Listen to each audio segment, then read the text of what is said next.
Mateus Fernandes has become one of the most talked-about names around Old Trafford, and it is no coincidence that the noise has grown louder just as INEOS prepare for a serious reset of Manchester United's midfield. The 21-year-old West Ham midfielder has emerged as a genuine priority target, and inside the club there is a clear, thought-through plan for how and when to move for him, how he would fit into Michael Carrick's squad, and why the timing of West Ham's relegation could make this deal one of the smartest pieces of business United do this summer. Fernandes has been the outstanding bright spark in a West Ham team that has slid into the Championship, carrying a huge amount of responsibility and possession, while still looking like a player ready for a much higher level.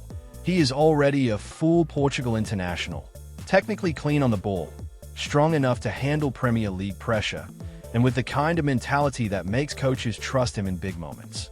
At a club struggling on and off the pitch, he has kept his standards high, which is exactly the sort of character INEOS want as they rebuild what has often been a fragile United midfield. Inside Carrick's staff and the scouting department, the view is that United need more control and composure at the base of midfield, not just more legs. Too often in recent seasons, United have been dragged into chaotic end-to-end games because they could not keep the ball or dictate the rhythm when under pressure. Fernandes is being targeted specifically because of his ability to receive the ball in tight areas all over the pitch, play through the press, and connect defense to attack with short, sharp passing. That profile puts him in direct contrast to at least one existing option in Carrick's squad, a midfielder expected to be moved on to make room for the West Ham star if a deal can be agreed. United's plan, as briefed to well-placed reporters, is to move for Fernandes in the coming weeks rather than waiting deep into the window. One key factor making that easier is the fact he has not been selected for Portugal's World Cup squad, a big personal disappointment for the player but a major strategic advantage for his suitors. Without the distraction and physical demands of a summer tournament, Fernandes is fully available for negotiations and medical tests, and if United can get the deal done quickly, he would be free to enjoy a full pre-season under Carrick, learning the system and building chemistry with his new teammates. From United's point of view, that is massive. This is not envisioned as a late panic buy, but as a core piece of the new midfield unit that needs bedding in from day one. The financial side of the plan has been shaped almost entirely by West Ham's relegation. Had the Hammers stayed up, the expectation was that they would demand well north of £80 million, protecting an asset they only signed last summer from Southampton for £42 million and whose reputation has grown since. Dropping into the Championship has ripped that negotiating position apart. Instead of naming an inflated Premier League price, West Ham are now facing the reality of second-tier revenues and the risk of keeping a player who does not want to play at that level.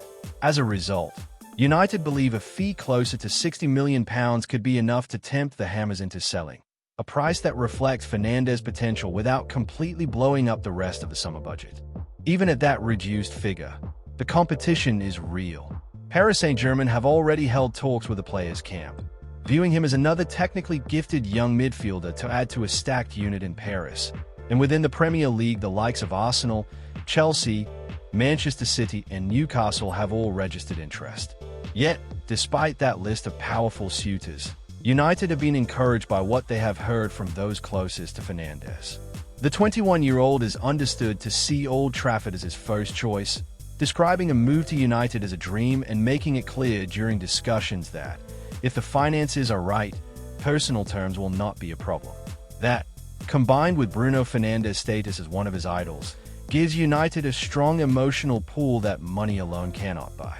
From a sporting perspective, INEOS are not just thinking about the short term, but also about how the midfield will look in 3 to 5 years. Carrick wants a player who can sit at the base of a double pivot or as the deepest member of a midfield three, taking the ball off the centre-backs, resisting the press, and recycling possession intelligently. Fernandes has shown for West Ham that he is comfortable dropping between the central defenders, receiving under pressure, and using his first touch and body shape to open up passing lanes into fullbacks and advanced midfielders. He is not just a sideways passer either. When the moment is right, he is capable of threading vertical balls through the lines, breaking opposition structures and starting attacks that get his team up the pitch quickly. All of that helps explain why at least one current midfielder is expected to be sacrificed if United secure his signature. There have been too many similar profiles in the squad, players who are energetic or physical but do not truly thrive when asked to dictate tempo or build from the back. Fernandes offers something different: calmness, decision-making, and the ability to take responsibility in possession, which is exactly what Carrick did so well as a player and now wants to see reflected in his team. INEOS' strategy is to remove redundancies in the squad, cash in where they can, and replace those players with fewer but higher quality options who fit a clear tactical identity.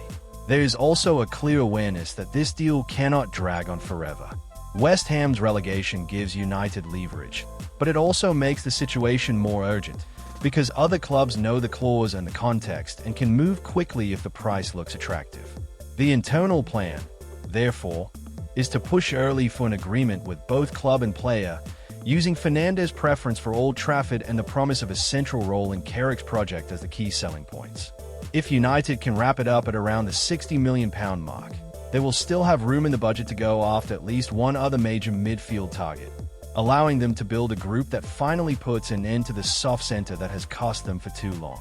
For Fernandes himself, the move would be a major step, but one that feels like a natural progression. He would get to follow in the footsteps of his idol Bruno, representing one of the biggest clubs in the world and competing regularly in the Champions League rather than fighting relegation battles. He would join a squad where his skill set is valued and where the manager is a former elite deep-lying playmaker who understands exactly what it takes to run games from midfield. And he would be arriving at a time when the club's ownership and football structure are finally aligned behind a long-term plan, rather than the short-term patchwork that has defined previous windows.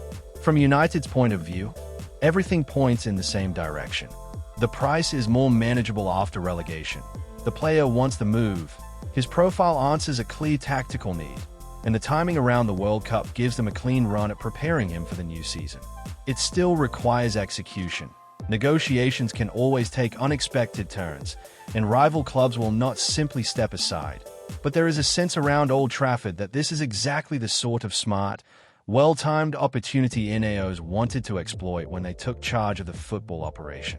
If United get this right, Mateus Fernandes could be the player who finally gives their midfield the control and personality it has been missing, and who helps define the next era of the Theatre of Dreams.